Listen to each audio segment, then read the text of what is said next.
97%. That is the percentage of DeFi projects right now that are making zero real revenue.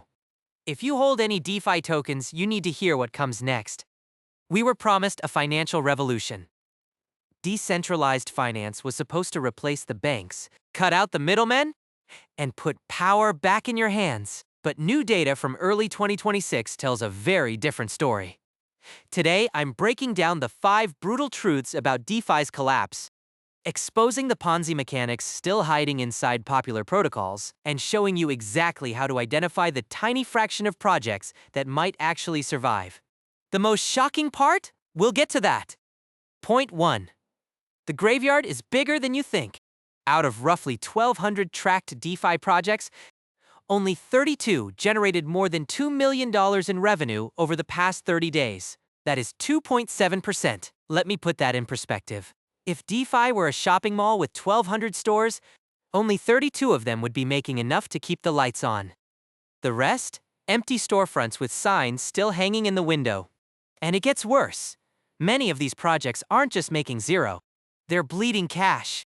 Operating costs, developer salaries, marketing budgets, all funded by treasury reserves that are slowly draining to nothing. If you do the math, at the current burn rate, hundreds of these projects have less than 12 months of runway left. They are ticking time bombs disguised as innovation. But that's just the opening act. The real scandal is where the money actually goes. Point 2. Winner takes all, and everyone else gets nothing. The revenue distribution in DeFi isn't just unequal, it's grotesque. Stablecoin giants like Tether and Circle, along with a handful of dominant exchanges, are vacuuming up nearly all the real money. Think of it like a poker table where 2 players have 98% of the chips, and everyone else is fighting over crumbs. This is a classic power law distribution, and it means the vast majority of projects you see promoted on social media are essentially playing a game they've already lost. I looked into this deeper, and here's what I found. The top 5 revenue-generating protocols earn more combined than the bottom 1,100. That is not a competitive market. That is a monopoly wearing a decentralized mask. Now, this is where things take a turn. Because if these projects aren't making money, how are they still alive? Point 3. The zombie apocalypse is already here. Projects with no revenue don't just disappear. They enter what analysts call zombie mode. They survive by selling their own tokens, tapping into venture capital reserves, or running endless fundraising rounds. In other words, they are eating themselves alive. Imagine a restaurant that has no customers but stays open by selling its own furniture. That's what these zombie protocols are doing.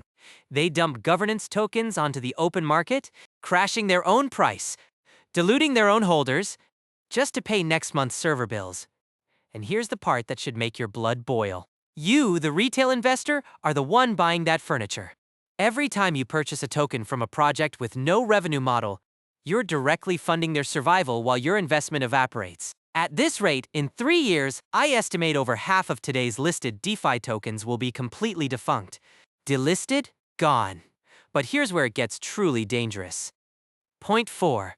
The Ponzi mechanics hiding in plain sight. Many DeFi protocols promise astronomical yields.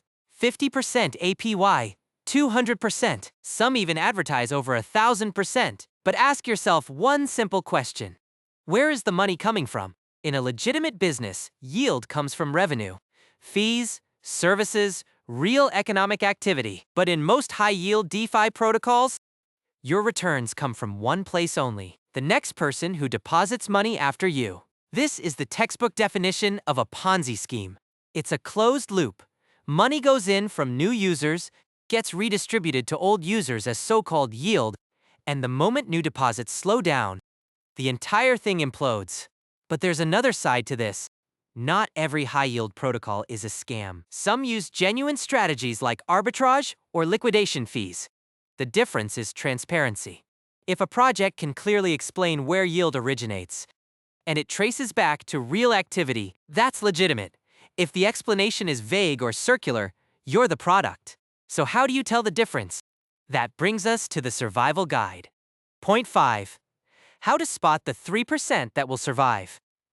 After digging through the data, I've identified 5 filters that separate the living from the dead. Filter 1. Revenue model. Can the project explain how it makes money in one sentence? If not, walk away. Filter 2, real TVL growth. Is the total value locked growing because of genuine users, or is it inflated by unsustainable token rewards? Strip away the incentives and see what's left. Filter 3, security audits. Has the protocol been audited by reputable firms? Unaudited code is an open invitation for exploits. Filter 4, transparent governance. Can you see where the money goes? Are treasury expenditures public? Filter 5, builder activity. Check the GitHub. Are developers actually shipping code, or has development gone silent? This is actually connected to a broader trend in tech. The same pattern played out with .com companies in 2001. 90% vanished, but the survivors, Amazon, eBay, became giants. DeFi is going through its own .com purge right now. The survivors will define the next decade of finance. Here's the bottom line. 97% of DeFi projects are failing to generate meaningful revenue. The money is concentrated at the top. Zombie projects are surviving on your investment dollars.